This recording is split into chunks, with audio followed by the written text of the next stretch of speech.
Hi everyone, and welcome to another Future Design 10-minute fireside Q&A hosted by myself, Andy Smith of TDA Creative, the design, tech and product talent agency. I'm delighted today to be joined by John Sexton. John is currently head of product design and UX at TopView in New York. John, thanks for joining us. Really appreciate it. Oh, thanks for having me. Happy to be here. It's good to see you again. Thanks. John, before we kind of fire into a few quick fire questions, could you give us a brief overview of your career to date, your kind of leadership career that's taken you through to the current role? Yeah, sure. Happy to do it.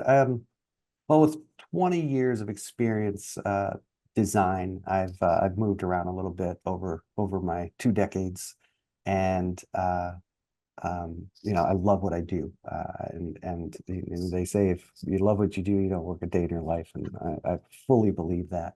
I like that. I'm currently at, like you said, a company called TopView. I joined here last year, so a little over a year. I've been here as the head of product design, building out experiences for tourism in New York City, in Philadelphia, soon to be DC, and also London as well. So we do double-decker buses, Liberty cruises, event cruises on the rivers, and we have a special bus called Tea Around Town. It's really blown up. It's tea and snacks on a bus, very Is that decorated. in London? Not yet. That's going to come in London. Okay. It's in Philadelphia, New York, about to open in DC. Right. Plans to go to Miami, Atlanta, Boston, and then head west in the US. Great. But Great. it's a cute bus.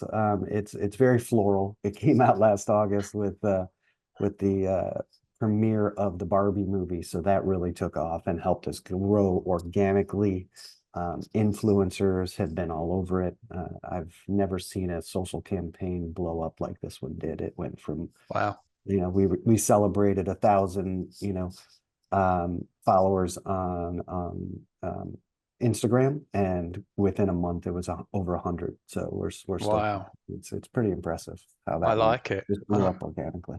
I like it. And then, talking about your career, previously, I recruited for you at Amex, and you've been at Gartner, you've been at MetLife before joining TopView. What's the kind of, how has it been, that change out of financial services, which obviously you've got lots of experience in? Yeah, I love the financial experiences, building apps and websites for, like you said, American Express, Citibank. That has been pretty much the highlights of my career, and I'll eventually get back there. But what I do like about here is, it's an e-commerce ticketing platform, and everything we're doing is custom. So, we're in a sense, it's finance plus.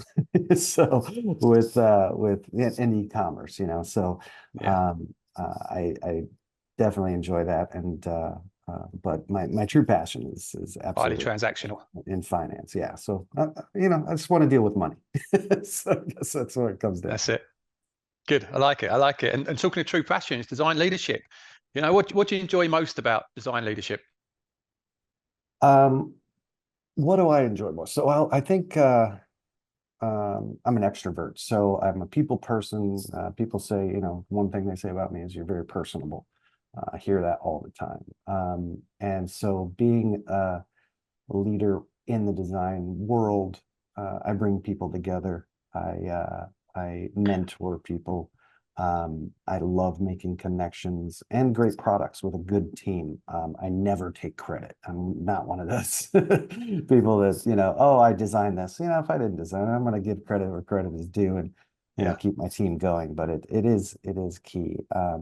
And like I said, just managing and helping people along with their careers. I mean, I had great leaders that brought me to where I am today, and I learned so much from them, which it's one of my mentors, not mentor, but I worked with him for a short period of time. Stephen Gates, he's kind of big in the industry a little bit. But one of the things he always says, it's not the great products he's built, it's the leaders that he's created within his career. And I kind of pulled that into my way of thinking as well, just helping people, helping designers grow in their path. So Brilliant. I love that. That's I really, did a little shout out there for Steven, yeah. if you ever see this. Stephen's great for the design community. I know Yeah. he's always front of house. Well, Um, he's also done, he just opened up his own shop, and I think down in Philadelphia. So Brilliant. yeah. We'll keep an eye out for that. And talking about, mentoring designers and creating new design leaders, at the start of that journey, not necessarily at the start, you've hired people in your teams at all levels. But when they come in for that interview or when they present their portfolio, what kind of key things do you look for in a portfolio? How do you like to see it presented as well? Whether it's first sent to you by, myself in talent Mhm. or, face-to-face presentation. That's a great question, because I do see a lot of resumes. I do see a lot of, because we're hiring right now. And I built the team at MetLife, grew the team at Gartner, and grew the team at American Express. So I'm very used to getting those resumes and looking at them. And look, I have it's different from the eyes of a designer than an HR person, than a recruiter. Recruiters, if I don't even want to see a Word document resume. That's just my, personal thing. If that comes Yeah, across my desk, it's going to be pushed aside. I'll be honest. If it's not designed well, a resume in general, if it doesn't have some sort of design treatment to it, if it's just a cookie cutter, um, Word template resume, I'm just going yeah. to push it aside, because put the effort in. That's the one thing. Put the effort into, because that's the You're first thing presenting, into aren't the you? door. Yeah. So do a presentation in your resume, and it'll go far. Have that backup Word, because that works well with the automated systems and now the new AI systems that are going to be pulling your resume in and filling out the application for you. You're going to Yeah, need that's true. that. But when it allows you to upload a PDF version, do it. Make it, Yeah, choose your font. Don't go crazy with colors and things like that. Now, to the portfolio question. Portfolio is the next thing I'm going to look at. And if you don't have that portfolio in your resume, that resume is getting tossed aside. I want to see a portfolio, and I don't want to have to copy and paste it. Make sure the link works in the PDF that you send. That's key. So if the hiring manager has to hunt around or type in your website, then they may just lose interest and move on from it. yeah, And then, the overall structure for the portfolio, passwords, by the way, are a pain. If yeah, you send your resume, make sure you have your link to your portfolio in there and a password. If a recruiter or hiring manager has to ask you for the password, they're 9 times out of 10 they're not going to do it. So yeah, don't have your entire website blocked out. That's another thing. With a password, give some intro and show the work a little bit that you've worked on, at least the clients. And then if you have to hide some things because of NDAs or anything like that, sure. that's fine. Just make sure the password is ready, available. Yeah, Uh, and then tell a story. Just tell a yeah, story. Do it as a case study. Do it as yeah, that's one thing I've learned. I used to just slap up images, and it served me well, but hiring managers, recruiters, companies, they want to see what you did, how you did it. If you were the only designer, give credit to other people, and at the same time, show some stats, get those numbers in there. Say, I like that. Yeah, we started and it looked like this, and it had this many, if it's e-commerce, for example, it looked like this and it had this much money came, pouring through it in a month's time. And then when we redesigned, we took into consideration user experience, call to actions, placements, things like that, and what was the outcome from that. So, yeah. build that story so that they understand of the great work that everybody does out there. I love that. And that kind of, I think sometimes like a PDF case study and really Mhm. showing iteration goes a long way. And Yeah. you'll probably end up presenting it again at a further stage of the interview as well. So Mhm. get that nailed down, Yeah. right? Every single, so my portfolio, just recently redid it and just kept it really, I used to put everything in there, but now I Yeah. just put case studies. Yeah. And then I have a backup PDF version of that case study as well, so I can pop it in there. So just in case, not everybody goes to the website, they look at your Nice. resume and they'll open up a PDF and like what they see. So and that'll get you in the door. Great. Thank you for that. Mm, And the aspiring design leaders out there, from your mm. vast and quality experience, any tips you can give them? Um, Keep your passion, is number one for me. You got into this business, as a designer, as a content, maybe you're a content strategist on the design side. But you started with a passion, love of art, love of design, whatever it is. Don't lose that in the leadership. So many leadership roles are hands off. They're just managing people, and that's fine, but don't lose your skill set that you got into this business to start with. So it's so important to keep that up for mentoring purposes, so know your tools, know your trade, and do some high side hustles to keep it going. If you're not doing design at your day job, ask people if they need web design or mobile app design or logo design or whatever it is to Yeah, keep your design juices flowing. And it goes a nice. long way.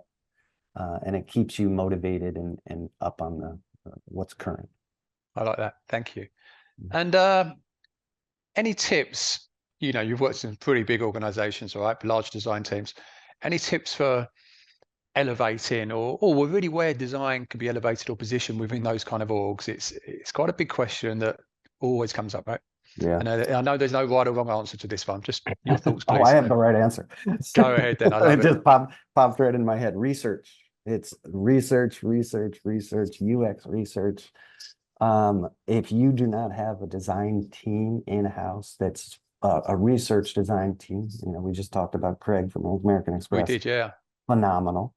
Um, Research, user testing, making sure that, and nothing's brand new anymore. It's like art.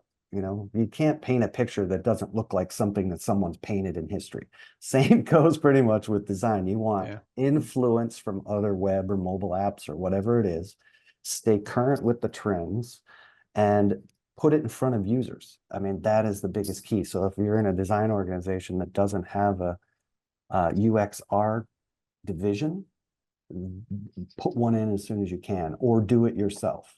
Get it out there before it goes live to the audience, the customer, the client, whatever it is, so that you can validate your design thinking. Great. Thank you. I love that. And going back to Amex, who we just mentioned, and Craig, who had done the UX research, we'll name drop Daniel Friedman, who's a great man and a really brilliant design leader. And at Amex, I remember Daniel came and he centralized the design function. And I've seen, and I think we've all seen in your centralized design, decentralized design then sitting in product. Do you have any thoughts on, is it a right or wrong, or is it horses for courses on that kind of centralized v decentralized model? Everybody has their own model, and Yeah. there's a lot of books out there around how to scale, how to do lean design, all the buzz trends. You might want to cut this out. I don't know.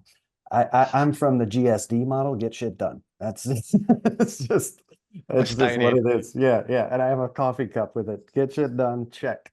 Yep. And it gets done.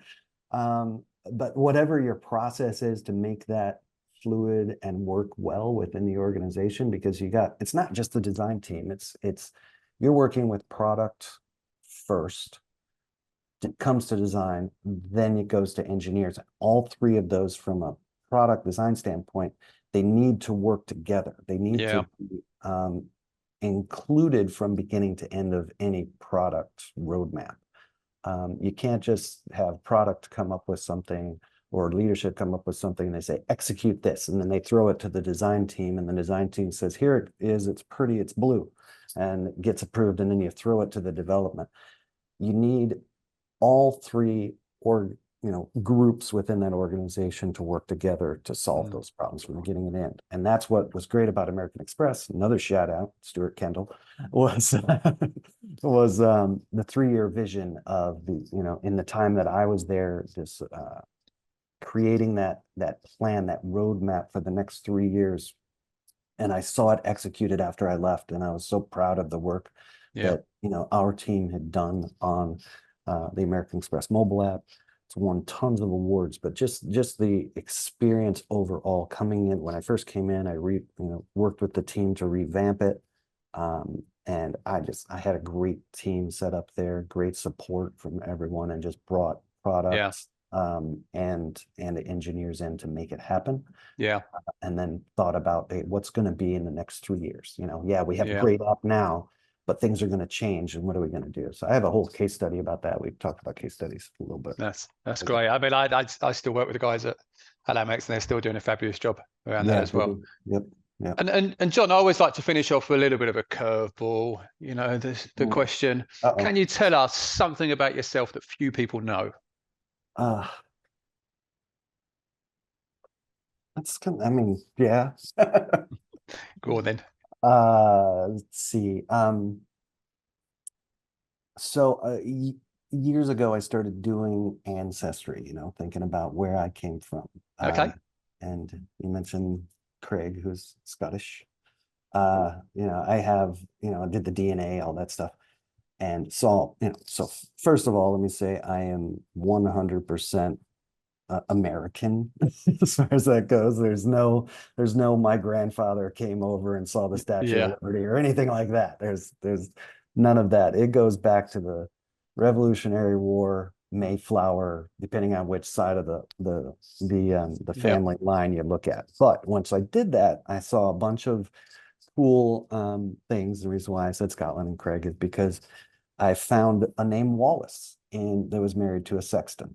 And I traced that line back, and you can see where I probably am going at this point. Yeah. And she was a direct descendant of John Wallace, who's the brother of William Wallace. Right, brilliant. I like that. So that was cool. That was my claim to fame. That is cool. That is cool. I mean, I definitely have some Scottish ancestry. My granddad was Scottish, but I haven't done the ancestry trace back yet. So it's addictive. That's on my radar. That's on my radar. You should do it. It's addictive. You start, you know, it's easy to do. You put in yourself, your parents and grandparents, birth dates, all that. And then this little, if you do ancestry.com, you get this little leaf that comes up and wiggles on it. And it's basically it's a database of everyone who's done their ancestry within ancestry.com.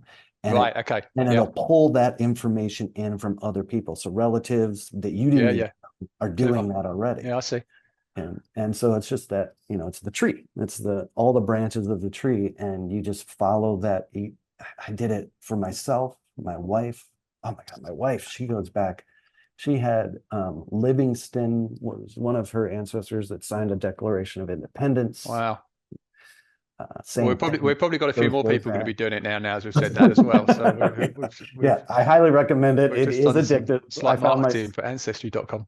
You just go in your head, you just visualize, you know, going back in time. I love that. I'll be on that. Yeah, it's pretty cool. Well, that's a good insight that few people know, Wallace.